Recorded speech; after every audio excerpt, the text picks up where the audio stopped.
आज हम बात करने जा रहे हैं श्रीमद् भागवत गीता के अंतिम भाग की। यहाँ हम अध्याय 16 से अध्याय 18 का वर्णन करेंगे। अध्याय 1 से अध्याय 15 तक का वर्णन हम इसके पिछले भागों में कर चुके हैं, इसलिए अगर आप हमारे चैनल पे नए हैं तो चैनल को जरूर सब्सक्राइब करें ताकि आपको हमारे आने वाले वीडियो के नोटिफिकेशंस टाइम पे मिल सके। श्रीमद् भागवत गीता अध्याय 16 दैवासुर संप द्विभाग योग। श्रीमद् भागवत गीता के अध्याय 16 में भगवान श्री कृष्ण हमें ये बताते हैं कि क्यों कुछ लोग दैवीय प्रवृत्ति के साथ जन्म लेते हैं, वहीं दूसरे लोग क्यों असुरीय प्रवृत्ति वाले होते हैं। भगवान कहते हैं कि जिनके अंदर किसी भी प्रकार का कोई डर व्याप्त नहीं होता, जिनका अंतःकरण पूर्णतः स्वच्छ होता है और जो तत्व ज्ञान को प्राप्त करने के लिए निरंतर प्रयत्नशील रहते हैं, जो सात्विक रहते हुए दान पुण्य करते हैं, भगवान और गुरुजनों को नित्य ही पूजते हैं और अनेक कष्ट आने पर भी स्वधर्म का पालन करते हैं, ऐसे मनुष्य दैवीय संपदा से युक्त होते हैं। संपदा का अर्थ सामान्य भाषा में धन दौलत और ऐश्वर्य से होता है, लेकिन दैवीय संपदा के गुण हमारी क्षण भंगुर दुनिया की संपत्ति से पूर्णतः भिन्न होते हैं और भगवान गीता में स्वयं इन्हीं गुणों को सबसे बहुमूल्य संपत्ति बताते हैं। इन लक्षणों की विशेषता बताते हुए श्री कृष्ण कहते हैं कि ना मन से सोचकर, ना ही वाणी से बोलकर और ना ही शरीर से कभी किसी को कष्ट देना चाहिए, यानी कि सच और सबको प्रिय लगने वाली बातें ही बोलनी चाहिए। यहाँ तक कि जो आपका बुरा करे उस पर भी कभी क्रोध ना करें। हमारे व्यवहार में घमंड और अभिमान बिल्कुल नहीं होना चाहिए। अपने मन को चंचलता से बचाकर उसे शांत रखना चाहिए। कभी किसी की भी निंदा नहीं करनी चाहिए एवं सभी के लिए दया भाव रखना चाहिए। और ये सभी लक्षण जिस किसी में होते हैं वो निश्चित रूप से दैवीय संपदा से युक्त होता है। जो भी मनुष्य इन दैवीय गुणों को लेकर पैदा होता है उसे ही संपदा से युक्त कहा जाता है, लेकिन जो इन गुणों के साथ पैदा नहीं होता पर समय के साथ साथ इन गुणों को अपना लेता है वह भी दैवीय संपदा से युक्त ही कहा जाएगा। दैवीय संपदा से युक्त लक्षणों के बाद अब भगवान आसुरी संपदा से युक्त लक्षणों को बता रहे हैं। भगवान कहते हैं कि जिन प्राणियों में अभिमान, कठोरता, क्रूरता और अज्ञानता होती है तो निश्चित रूप से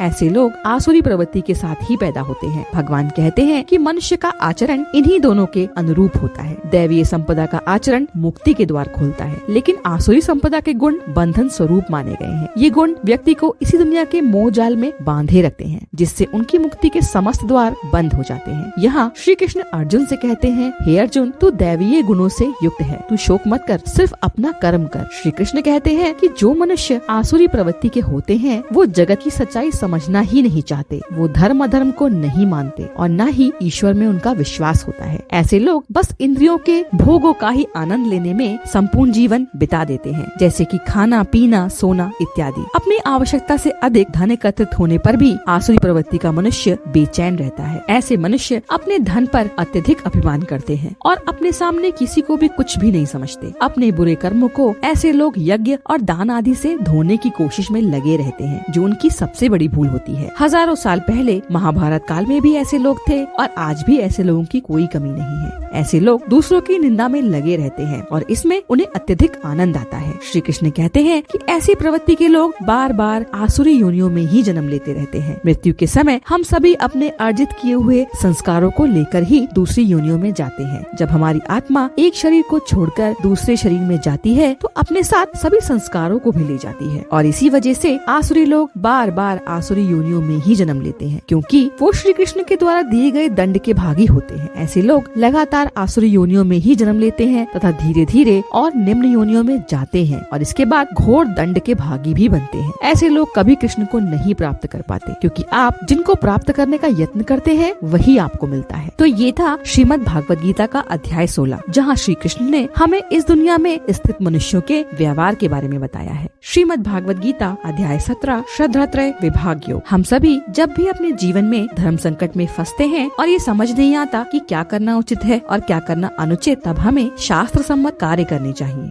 और शास्त्र है श्रीमद् भागवत गीता। भगवान स्वयं कहते हैं कि सभी शास्त्रों का मूल भाव गीता में है। अगर आपने गीता का ज्ञान प्राप्त कर लिया तो किसी भी शास्त्र के पठन पाठन की कोई आवश्यकता नहीं रह जाती। अर्जुन श्री कृष्ण से यहाँ पूछते हैं कि हे प्रभु, जो मनुष्य शास्त्र विधि का त्याग करके सिर्फ श्रद्धा से युक्त होकर भक्ति करते हैं उन्हें क्या कहा जाएगा, सात्विक, राजसिक या फिर तामसिक? श्री कृष्ण यहाँ कहते हैं कि हजारों में से कोई एक ही ऐसा होता है जो शास्त्र विधि से ना चलने के बाद भी सत्य को प्राप्त होता है। ज्यादातर मनुष्य जो शास्त्र सम्मत होकर नहीं चलते और अपने मन के अनुसार कुछ भी करते हैं और सबसे अधिक अपनी कामना को ही महत्व देते हैं, ऐसे लोग आसुरी प्रवृत्ति के होते हैं, क्योंकि सही और गलत में भेद करने की क्षमता इनमें नहीं होती। ऐसे लोगों की श्रद्धा ईश्वर पे नहीं बल्कि अपनी मनोकामना की प्राप्ति की होती है। इसलिए श्री कृष्ण ऐसी प्रवृत्ति के लोगों से दूर ही रहने की सलाह देते हैं। श्री कृष्ण कहते हैं कि हमारा भोजन भी हमारी प्रवृत्ति की तरह ही 3 तरह के होते हैं। इनमें सबसे पहले आता है सात्विक भोजन। ऐसा भोजन रस युक्त होता है और इसका रस हमारे शरीर में काफी समय तक रहता है। ऐसा खाना खाने से हमारी आयु, बुद्धि और बल बढ़ता है। इस प्रकार के भोजन से हम रोग रहित रहते हैं और ऐसे खाने से सुख बढ़ता है और ये सात्विक मनुष्य को प्रिय होता है। राजसिक खाने का भेद बताते हुए श्री कृष्ण कहते हैं कि जो खाना कड़वा, खटास से भरा, जिसमें अत्यधिक नमक होता है, एकदम गर्म, तीखा और रूखा खाना राजसिक खाना होता है। इस तरह का खाना दुख, चिंता तथा रोगों को उत्पन्न करने वाला होता है। राजसिक खाने में नमक, तीखेपन और रूखेपन तीनों की अति होती है। श्री कृष्ण आगे तामसिक खाने के बारे में बताते हैं। जो भोजन अधपका, रस रहित और दुर्गंध से युक्त हो वो खाना तामसिक माना जाता है। ये सभी गुण बासी और अपवित्र खाने के हैं। तामस पुरुष ही इस प्रकार के खाने को पसंद करते हैं। आगे श्री कृष्ण यज्ञ यानी उपवास के तरीकों के बारे में बताते हैं कि जो शास्त्र सम्मत है वही हमारा कर्तव्य है, यानी कि अपने मन को नियंत्रित करके फल को ना चाहकर जो यज्ञ किया जाता है वह सात्विक कहलाता है। श्री कृष्ण कहते हैं कि सिर्फ पूजा करना ही सब कुछ नहीं है, बल्कि पूजा करते समय खुद को संयम में रखना ही श्रेष्ठ भक्ति है और इसी प्रकार किए गए यज्ञ ही सात्विक माने जाते हैं। और ऐसी निस्वार्थ भाव से की गई पूजा सीधे श्री कृष्ण तक पहुंचती है। लेकिन वो पूजा या यज्ञ जिसे आप कुछ हासिल करने के लिए करते हैं, उस यज्ञ को राजस यज्ञ माना जाता है, क्योंकि जब कोई पूजा किसी फल के उद्देश्य से की गई हो तो वो वास्तव में पूजा नहीं रह जाती, बल्कि एक व्यापार बन जाता है भगवान के साथ। यदि वो आपकी मनोकामना पूरी करेंगे तो आप उनका अनुष्ठान या व्रत करेंगे। इस तरह के यज्ञ पूजन से कृष्ण या कोई भी ईश्वर कभी खुश नहीं होते। श्री कृष्ण कहते हैं कि जिस यज्ञ में शास्त्र सम्मत कार्य नहीं होते, जिसमें श्रद्धा नहीं होती, जहाँ मंत्र नहीं होते, ऐसे यज्ञ को तामस यज्ञ कहते हैं। और इस प्रकार के यज्ञ का उद्देश्य दूसरों का अनिष्ट करना होता है। तप और तपस्या के बारे में बताते हुए श्री कृष्ण कहते हैं कि देवता, ब्राह्मण और गुरु का पूजन करना ही तप होता है। जब जीवन पवित्रता, सरलता, ब्रह्मचर्य और अहिंसा से युक्त होता है तो इस तरह के तप को शारीरिक तप कहा जाता है। जो सत्य और प्रिय बोलते हैं, इस प्रकार के तप को वाणी तप कहा जाता है। तप या पूजा से संबंधित बात बताते हुए श्री कृष्ण कहते हैं कि तप या पूजा शांत भाव में प्रसन्न होकर और एकाग्रचित होकर करनी चाहिए। श्री कृष्ण कहते हैं कि जहाँ जिस वस्तु का अभाव हो वहाँ उस वस्तु को देकर उसकी पूर्ति करना ही दान कहलाता है, क्योंकि इससे ही उस व्यक्ति का भला होता है। परंतु जो दान परेशान होकर दिखावे मात्र के लिए दिया जाए, ऐसा दान राजसिक कहलाता है। यानी कि जो दान किसी फल यानी कि मान सम्मान में वृद्धि के लिए या लाभ इत्यादि के लिए दिया जाए, वो दान राजस दान कहा जाता है, क्योंकि यहाँ देने में भी लेने का भाव आ जाता है। श्री कृष्ण कहते हैं कि जहाँ जिस वस्तु की आवश्यकता ना हो फिर भी वो दान दिया जाए तो ऐसा दान तामसिक दान माना जाता है। और ऐसा कहा भी गया है कि कुपात्र को दान देने से खुद दान देने वाला ही नष्ट हो जाता है। श्री कृष्ण कहते हैं कि यज्ञ, तप और दान ये ऐसे कार्य हैं जो आपको परमात्मा तक ले जाने का साधन है, इसीलिए उनका सही अवस्था और भाव में होना परम आवश्यक है। सच्चे मन से किया गया यज्ञ, तप और दान जब मन को प्रभु चरणों में लगाकर शास्त्र सम्मत और श्रद्धा पूर्वक किया जाता है तो वो सीधे परमात्मा की ओर जाता है। तो ये था श्रीमद् भागवत गीता का अध्याय 17, जहाँ भगवान श्री कृष्ण ने हमें विभिन्न सात्विक, राजसिक और तामसिक प्रवृत्तियों के बारे में बताया है। श्रीमद् भागवत गीता अध्याय 18 मोक्ष संन्यास योग, यह श्रीमद् भागवत गीता का अंतिम अध्याय है। यहाँ सबसे पहले भगवान अर्जुन के प्रश्नों का उत्तर देंगे और उसके बाद श्री कृष्ण गीता के लाभ बताएंगे, क्योंकि श्रीमद् भागवत गीता वो ज्ञान गंगा है जहाँ समस्त वेद पुराण और उपनिषदों का संदेश समाहित है और ये वो ज्ञान है जिसके पश्चात कुछ भी जानना बाकी नहीं रह जाता। और इसी ज्ञान को भगवान अध्याय 18 मोक्ष संन्यास योग के रूप में बता रहे हैं। अर्जुन की ज्ञान जिज्ञासा अभी भी समाप्त नहीं हुई है, इसलिए अर्जुन यहाँ श्री कृष्ण से पूछते हैं, हे वासुदेव, मैं आपसे ये जानना चाहता हूँ कि संन्यास और त्याग में क्या अंतर है। सुनने में तो ये दोनों शब्द एक जैसे ही प्रतीत होते हैं, परंतु है नहीं। कृपया करके इसका अंतर समझाइए। इस पर भगवान कहते हैं, हे अर्जुन, सांसारिक लोग सांसारिक कर्मों जैसे जीविका के लिए कार्य का त्याग, गृहस्थ जीवन का त्याग या सांसारिक सुखों का त्याग, इन्हीं को असली त्याग समझते हैं, लेकिन अन्य बुद्धिमान लोग कर्म फल के त्याग को असली त्याग मानते हैं। कर्मों के फल के त्याग का मतलब है इस लोक और परलोक से जुड़ी समस्त कामनाओं का त्याग, यानी कि इस लोक में अपने समस्त कार्यों को करते हुए उनके फल की इच्छा का त्याग करना ही असली त्याग है।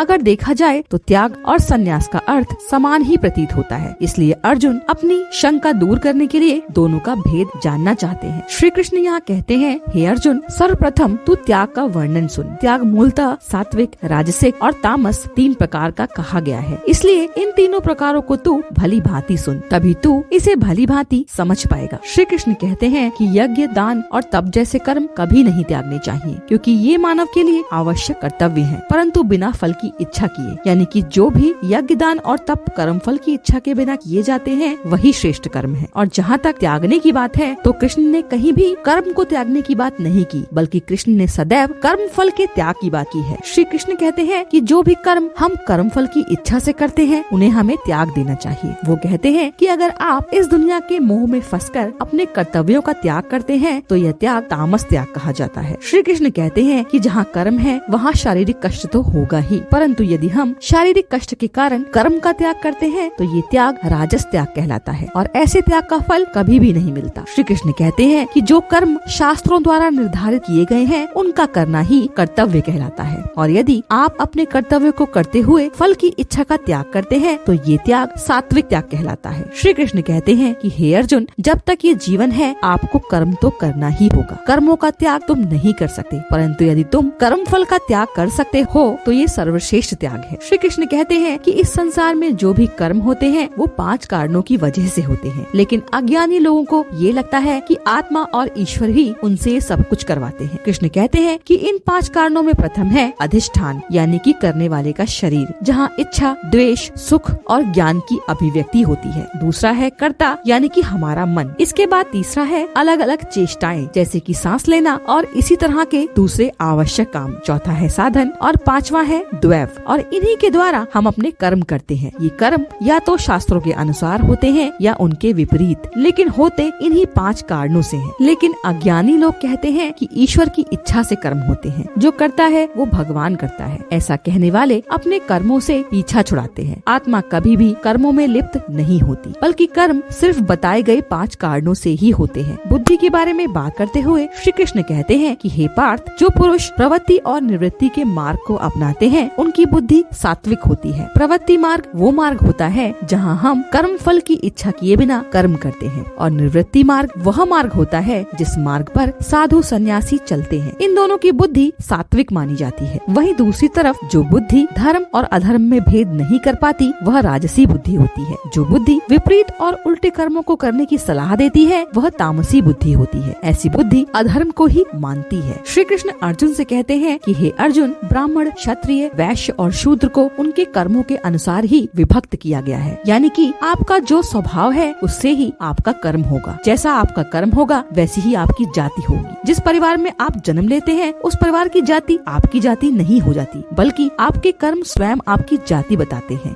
आपके गुण ये निर्णय लेते हैं कि आप क्या हैं। इसलिए गुणों के आधार पर ही कर्म के 4 विभाग बांटे गए हैं। श्री कृष्ण कहते हैं कि वेद, शास्त्र और ईश्वर में श्रद्धा रखने वाला ऐसा व्यक्ति जो अंतः और बाह्य रूप से स्वच्छ हो, क्षमा जिसका आभूषण हो, जो अध्ययन और अध्यापन करता हो, जो अपनी इंद्रियों पर नियंत्रण रखता है तथा जो धर्म के लिए कष्ट सहता है, वही असली ब्राह्मण है। ब्राह्मण के प्रत्येक कार्य में सरलता और सादगी होती है। क्षत्रिय के गुणों को बताते हुए श्री कृष्ण कहते हैं कि क्षत्रिय में शूरवीरता, तेज, धैर्य और चतुरता होनी चाहिए, क्योंकि युद्ध में कूटनीति और रणनीति का भी प्रयोग होता है। क्षत्रिय कभी युद्ध से पलायन नहीं करता। क्षत्रिय दान करता है और वह स्वाभिमानी भी होता है। यह सभी क्षत्रिय के स्वाभाविक कर्म है। वैश्य और शूद्रों के बारे में बताते हुए श्री कृष्ण कहते हैं कि खेती, गोपालन और क्रय विक्रय का व्यापार वैश्य के स्वाभाविक कर्म माने गए हैं। शूद्र वो हैं जो अल्पज्ञ हैं, यानी कि जिनमें ज्ञान की कमी है, और जिनमें ज्ञान की कमी है उनका जीवन यापन बाकियों की सेवा से ही होता है, क्योंकि उनके लिए अन्य कोई साधन है ही नहीं। कृष्ण कहते हैं कि जो मनुष्य अपने धर्म का पालन करता है वह मनुष्य पाप को कभी प्राप्त नहीं होता। वो कहते हैं कि हम दूसरों की नकल तभी करते हैं जब हमें उनसे ईर्ष्या या जलन होती है, और तभी हम दूसरों के जैसा बनना चाहते हैं, लेकिन ऐसा करके हमें कभी सिद्धि नहीं मिलती। इसलिए हमें सिर्फ अपना धर्म निभाना चाहिए। श्री कृष्ण कहते हैं कि हे अर्जुन, जो निष्काम भाव से अपना कर्म करता है वह मनुष्य निश्चित रूप से ब्रह्म को प्राप्त हो जाता है। परंतु जो सन्यासी है जिन्होंने सब कुछ त्याग दिया है उनके लिए ब्रह्म की प्राप्ति इतनी भी आसान नहीं है। एक सन्यासी की बुद्धि मूल रूप से शुद्ध होनी चाहिए। उसको हल्का, सात्विक व नियमानुसार भोजन करने वाला होना चाहिए। सन्यासी वो है जिसे सन्यास पसंद है और जिसे अपने अंतःकरण और इंद्रियों को वश में करना आता हो,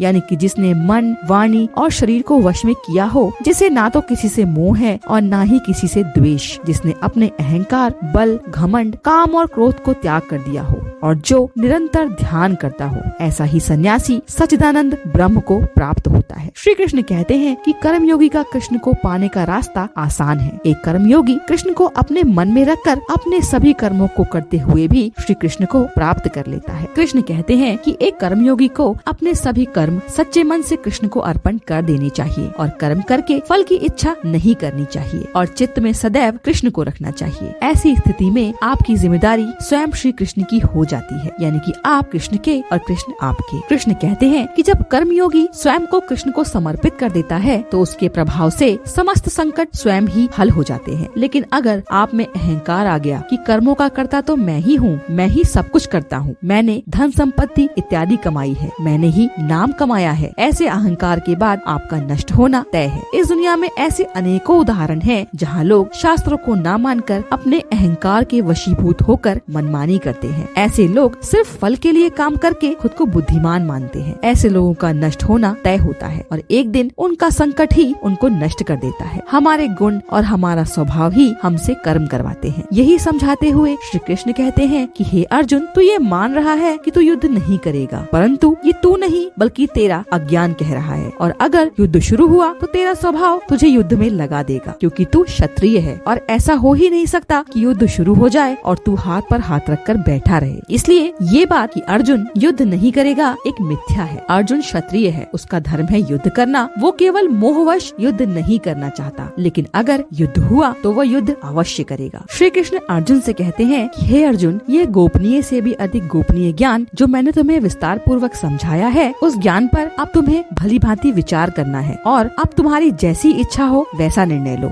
सारा ज्ञान देने के बाद कृष्ण यहाँ अर्जुन से कह रहे हैं कि हे अर्जुन, मैं तुम्हें सब कुछ बता चुका हूँ, अब तुम अपने स्वविवेक से निर्णय लो कि तुम्हें अब इस युद्ध में आगे क्या करना है। कृष्ण ने जो ज्ञान अर्जुन को दिया था वह ज्ञान अत्यंत गोपनीय था, परंतु वो ज्ञान अर्जुन ने जाना और आज हम सभी उस ज्ञान को जान गए हैं। अर्जुन कृष्ण को अत्यंत प्रिय थे और इसलिए उनके भ्रम को दूर करने के लिए श्री कृष्ण ने उन्हें ये गोपनीय ज्ञान दिया। ये महाभारत काल की बात थी, परंतु आज भी वो हर मनुष्य जो कृष्ण में और उनकी गीता में विश्वास रख उनके कहे अनुसार चलता है, वो भी श्री कृष्ण को अत्यंत प्रिय है। अपना अहंकार, अपने अहम का भाव सभी कुछ त्याग कर बस खुद को श्री कृष्ण के शरणागत लाना है। अपने संपूर्ण कर्तव्यों को श्री कृष्ण को सौंप कर सिर्फ उन्हीं की शरण में जाना है और वो आपके हर शोक को दूर कर देंगे, ऐसा स्वयं श्री कृष्ण कहते हैं। श्री कृष्ण अर्जुन से कहते हैं कि हे अर्जुन, तुम्हें ये गीता का गोपनीय ज्ञान किसी भी काल में ऐसे मनुष्य से नहीं कहना चाहिए जो इसमें विश्वास न करता हो, न जिसमें भक्ति हो, और उसे भी नहीं कहना चाहिए जिसमें सुनने की इच्छा ही नहीं है और जो मुझ में द्वेष दृष्टि रखता है, उससे ये ज्ञान कभी भी मत कहना, क्योंकि जो भी कृष्ण के स्वरूप से ही इनकार करता हो वो कृष्ण की महिमा क्या सुनेगा। इसलिए ऐसे लोगों से गीता तथा इसके ज्ञान की बात नहीं करनी चाहिए जो इसका सम्मान ही न कर सके। लेकिन इसके साथ में श्री कृष्ण ये भी कहते हैं कि मेरा जो भक्त गीता ज्ञान को प्राप्त करके इसे मेरे भक्तों में कहेगा और इसका आचरण करेगा वो मुझे ही प्राप्त होगा। श्री कृष्ण कहते हैं कि जो प्राणी हम दोनों के संवाद स्वरूप इस गीता को पढ़ेगा उसे ज्ञान यज्ञ का ही पुण्य प्राप्त होगा, क्योंकि गीता का पाठ एक यज्ञ है जिसका फल ज्ञान है। श्री कृष्ण कहते हैं कि जो प्राणी गीता का पाठ करता है और दूसरों को इसका ज्ञान देता है तो वह परम ब्रह्म को प्राप्त होता है, परंतु जो गीता को सुनता है और आत्मसात करता है वह भी समस्त पापों से मुक्त होकर उत्तम कर्म करने वालों के लोक को प्राप्त होता है। जो किसी कारण गीता की बातों को आत्मसात करने में असमर्थ है वह केवल गीता को सुनकर भी श्री कृष्ण को ही प्राप्त होता है, क्योंकि यहाँ प्रमुख बात है गीता के ज्ञान को जानना, चाहे वो गीता सुनकर हो, संन्यास से हो या कर्म करके। सबसे गोपनीय ज्ञान को अर्जुन को कहकर श्री कृष्ण अर्जुन से पूछते हैं कि हे पार्थ, क्या तुमने इस गीता ज्ञान को एकाग्रचित होकर सुना? हे धनंजय, क्या तुम्हारा मोह रूपी अज्ञान नष्ट हुआ? इसका उत्तर देते हुए अर्जुन कहते हैं, हे अच्युत, आपकी कृपा से मेरा समस्त मोह नष्ट हो गया है। अब मैं संशय रहित होकर स्थिर हूँ और अब मैं सिर्फ आपकी आज्ञा का पालन करूँगा। अर्जुन के मन रूपी दर्पण से धूल हट गई है और अब सच्चाई स्पष्ट है और अब अर्जुन अपने कर्म यानी कि युद्ध को करने के लिए तैयार है। संजय अपनी दिव्य दृष्टि से ये आंखों देखा हाल धृतराष्ट्र को सुना रहे हैं। वो कहते हैं कि मैंने इस प्रकार वासुदेव और महात्मा अर्जुन के इस अति गोपनीय और कल्याणकारी संवाद को सुना। श्री व्यास जी की कृपा से दिव्य दृष्टि पाकर मैंने इस परम ज्ञान को स्वयं श्री कृष्ण के मुख से अर्जुन को कहते हुए सुना। जो परम गोपनीय था वह आज संजय के कारण हम सभी जान सके। संजय कृष्ण को योगेश्वर कह रहे हैं क्योंकि वो भी श्री कृष्ण का वास्तविक स्वरूप जान चुके हैं। संजय धृतराष्ट्र से कहते हैं कि हे राजन, श्री कृष्ण और अर्जुन के इस अद्भुत गोपनीय संवाद को सुनकर मैं प्रफुल्लित हूँ और बार बार यह स्मरण करके मैं हर्षित हो रहा हूँ कि दुनिया का सबसे बड़ा ज्ञान मैंने स्वयं सुना। गीता के इस श्री कृष्ण अर्जुन संवाद को समाप्त करते हुए संजय कहते हैं कि हे राजन, जहाँ योगेश्वर भगवान श्री कृष्ण हैं और जहाँ गांडीव धनुषधारी अर्जुन है, वहीं पर श्री विजय विभूति और अचल नीति है, ऐसा मेरा विश्वास है। यहाँ संजय कहना चाहते हैं कि जहाँ भगवान श्री कृष्ण और अर्जुन है वहाँ विजय और सम्मान निश्चित है, क्योंकि जहाँ कृष्ण का ज्ञान और अर्जुन की भक्ति होगी, जहाँ श्री कृष्ण सारथी होंगे और हम अर्जुन के जैसे उनका अनुसरण करने वाले होंगे, तो वहाँ हमारा कल्याण निश्चित है। तो आज श्रीमद् भागवत गीता का यह अलौकिक संवाद समाप्त होता है। जैसा संवाद आज तक कभी नहीं हुआ, जिसके पहले भी कुछ नहीं था और आगे भी कुछ नहीं है। अगर हम पूरी गीता का ज्ञान आत्मसात ना कर पाए तो बस इतना अवश्य याद रखें कि आसक्ति रहित कर्म करें, यानी कि शास्त्र के अनुसार कर्म करें परंतु फल की इच्छा किए बिना। जय श्री कृष्ण। अगर आपको ये वीडियो पसंद आया हो तो वीडियो को लाइक, कमेंट और शेयर जरूर करें और अगर आप हमारे चैनल पे नए हैं तो चैनल को जरूर सब्सक्राइब करें। अब आप हमें फेसबुक, इंस्टाग्राम और ट्विटर पर भी फॉलो कर सकते हैं। Thanks for watching.